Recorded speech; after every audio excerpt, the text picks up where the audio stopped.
अस्सलामुअलैकुम वरहमतुल्लाहि वबरकातुहू। दोस्तों, कैसे हैं आप लोग। मैं उम्मीद करता हूँ आप लोग बहुत अच्छे से होंगे। अल्लाह तबारक व तआला की बारगाह में दुआ करता हूँ अल्लाह तबारक व तआला आपकी तमाम परेशानियाँ दूर फरमाए। दोस्तों, आज की इस वीडियो में इंशाल्लाह हम जानेंगे एक ऐसी प्यारी सूरह मुबारका के बारे में जिस सूरह मुबारका को अगर कोई भी परेशान हाल इंसान सिर्फ कुछ दिनों तक और चंद ही मरतबा सुनने की आदत बना ले, इंशाअल्लाह तबारक व तआला उसकी तमाम बड़ी से बड़ी दिक्कत, बड़ी से बड़ी परेशानी तुरंत हल होती नज़र आती है। जिस सूरह मुबारका को कुरान पाक का दिल कहा गया हो, तो आप यहीं से यकीन का अंदाज़ा लगा सकते हैं कि उस सूरह मुबारका की ताकत और बरकत का अंदाज़ा क्या हो सकता है। जो इंसान सूरह यासीन को चंद दिनों तक सुनने का माहौल बना ले, कभी उसके घर में मोहताजी नहीं आती, कभी फाका नहीं होता। सूरह यासीन को कुरान का दिल कहा गया है। हर चीज़ का कोई ना कोई दिल होता है। कुरान पाक का दिल जो है सूरह यासीन शरीफ है। तो आप लोग इसी यकीन कामिल के साथ इस सूरह मुबारका को सिर्फ पढ़ना नहीं, आपको सिर्फ सुन लें आप इंशाअल्लाह तबारक व तआला। बस सुनने की बरकत और ताकत ये होगी, आप सुनते सुनते जो भी मकसद अपने दिमाग में रखेंगे, अल्लाह करीम आपके उस मकसद को कबूल फरमाएगा, उस परेशानी को दूर फरमाएगा। अगर आप बीमारियाँ उससे ज़्यादा लड़ रहे हैं, इंशाअल्लाह इस सूरह मुबारका की बरकत से आपके घर में आने वाली तमाम बीमारियाँ दूर हो जाएंगी। या आपके घर में किसी भी किस्म की कोई तंगदस्ती है, इंशाअल्लाह सूरह यासीन की बरकत से वो तंगी दूर हो जाएगी। आपके कारोबार में, मकान में, खेत खलियान में खूब बरकत होना शुरू हो जाएगी। तो मेरे दोस्तों, इसी सूरह मुबारका के बारे में हुजूर पाक सल्लल्लाहु अलैहि वसल्लम ने फरमाया,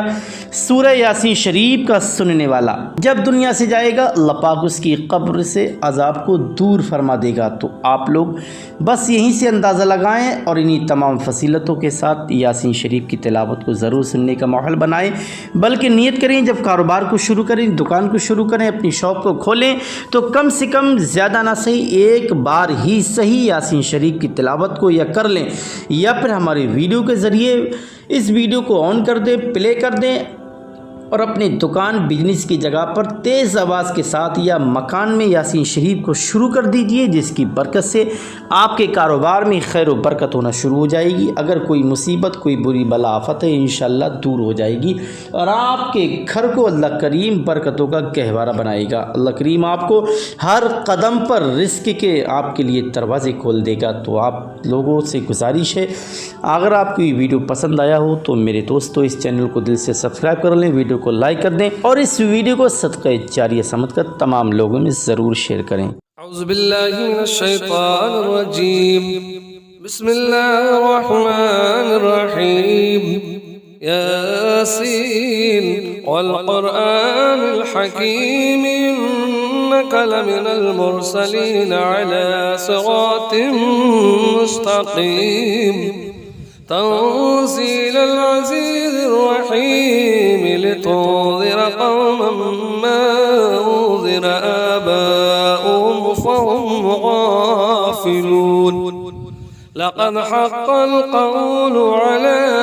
अक्सरिहिम फहुम ला युमिनून। इन्ना जअलना फ़ी अनाक़िहिम अग़लालन फ़हिय इलल अज़क़ानि फ़हुम मुक़महून।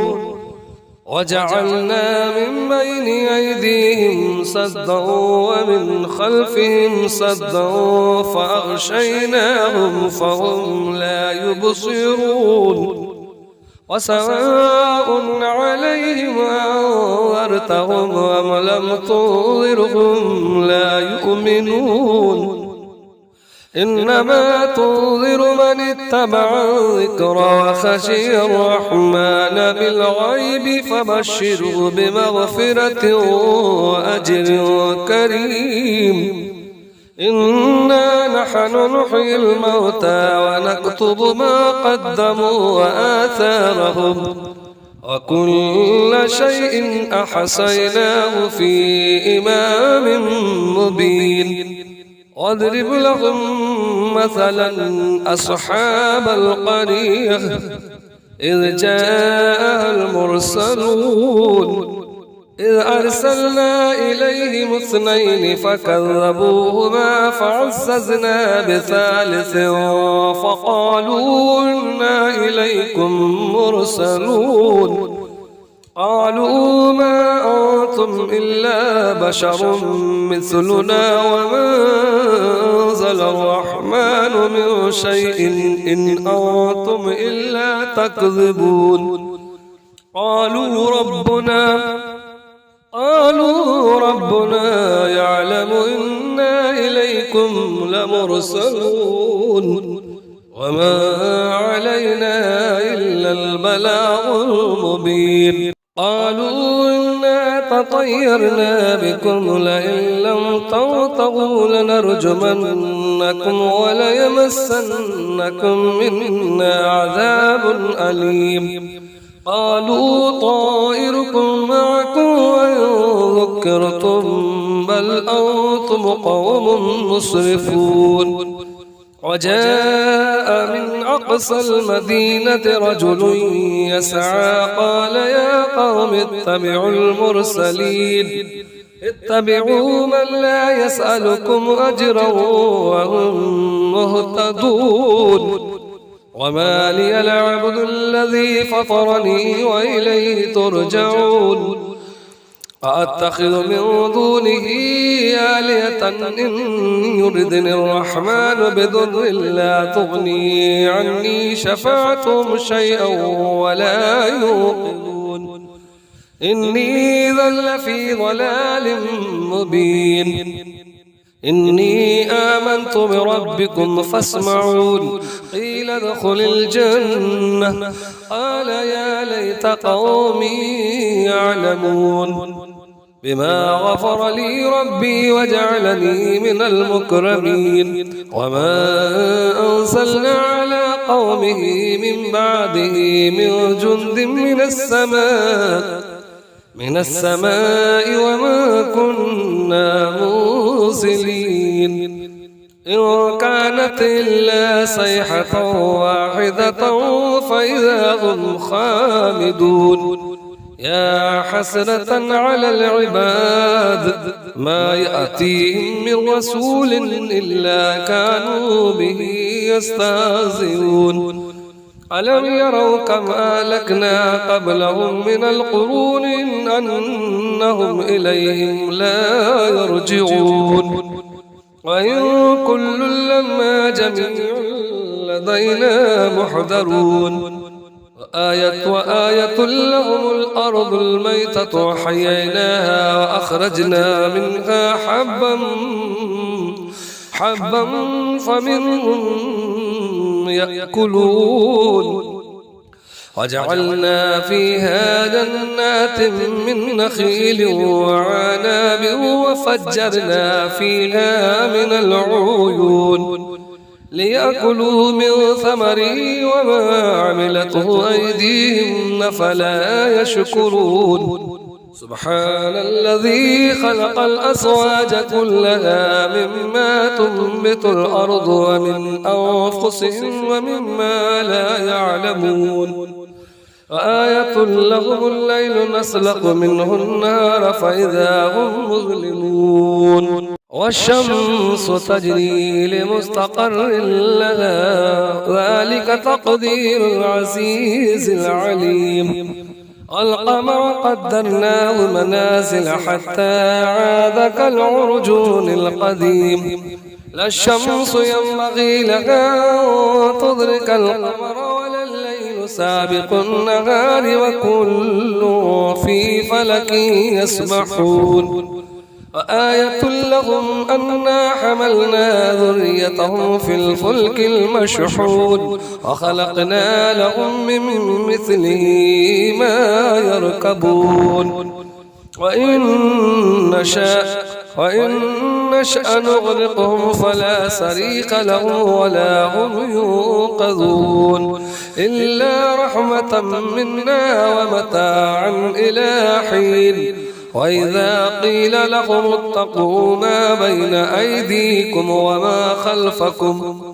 وما خلفكم لعلكم ترحمون وما تأتيهم من آية من آيات ربهم إلا كانوا عنها معرضين وإذا قيل لهم أنفقوا مما رزقكم الله قال الذين كفروا للذين آمنوا ونطعم من لو يشاء الله أطعمه إن أنتم إلا في ضلال مبين ويقولون متى هذا الوعد إن كنتم صادقين ما ينظرون إلا صيحة واحدة تأخذهم وهم يخصمون فلا يستطيعون توصية ولا إلى أهلهم يرجعون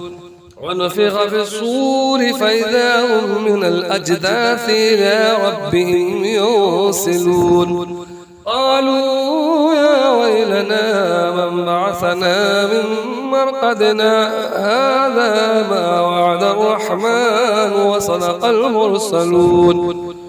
إن كانت إلا صيحة واحدة فإذا هم جميع لدينا محضرون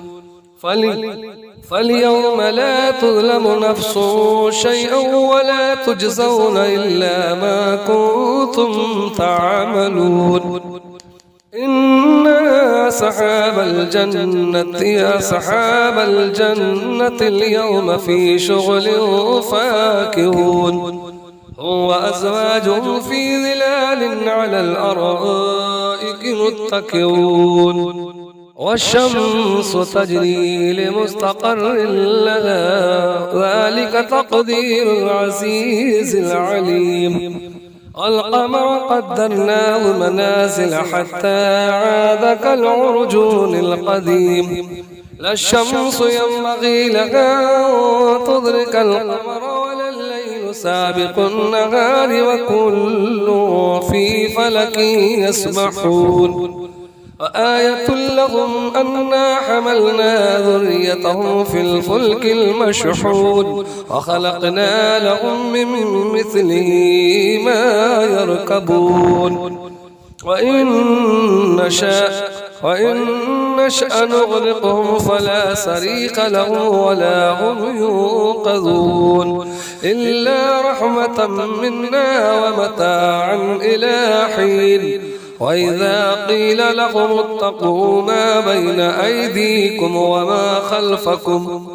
وما خلفكم لعلكم ترحمون وما تأتيهم من آية من آيات ربهم إلا كانوا عنها معرضين وإذا قيل لهم أنفقوا مما رزقكم الله قال الذين كفروا للذين آمنوا ونطعم من لو يشاء الله أطعمه إن أنتم إلا في ضلال مبين ويقولون متى هذا الوعد إن كنتم صادقين ما ينظرون إلا صيحة واحدة تأخذهم وهم يخصمون فلا يستطيعون توصية ولا إلى أهلهم يرجعون ونفخ في الصور فإذا هم من الأجداث إلى ربهم ينسلون قالوا يا ويلنا من بعثنا من مرقدنا هذا ما وعد الرحمن وصدق المرسلون إن كانت إلا صيحة واحدة فإذا هم جميع لدينا محضرون فاليوم لا تظلم نفس شيئا ولا تجزون إلا ما كنتم تعملون إن أصحاب الجنة اليوم في شغل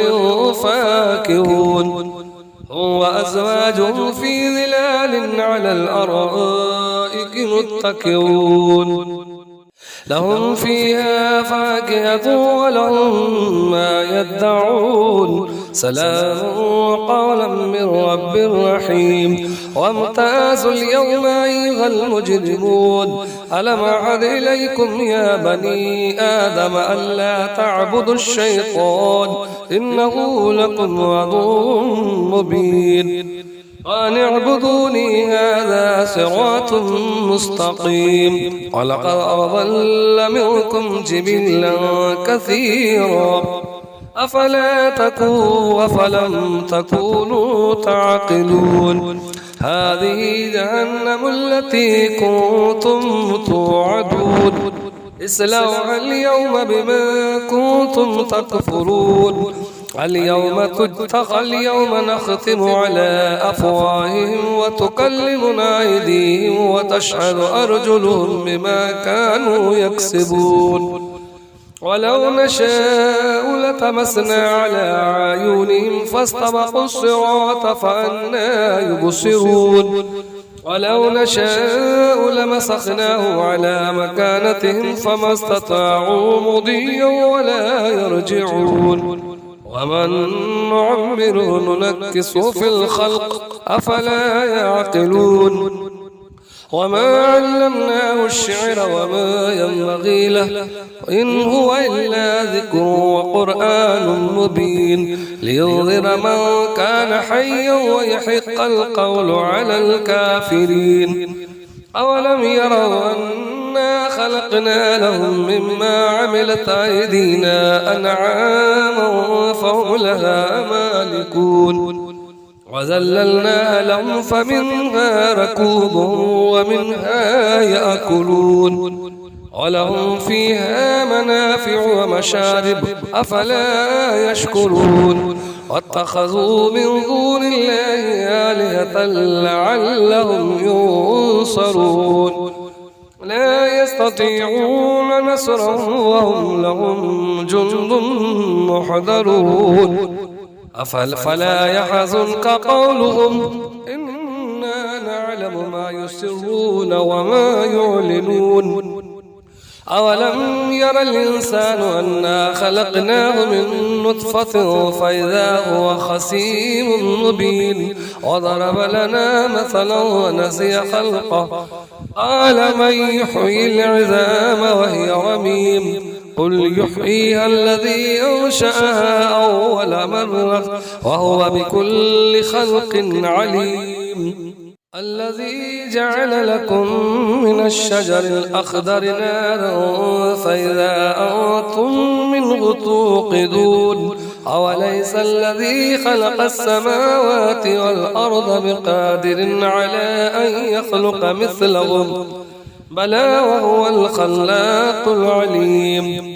إنما أمره إذا أراد شيئا أن يقول له كن فيكون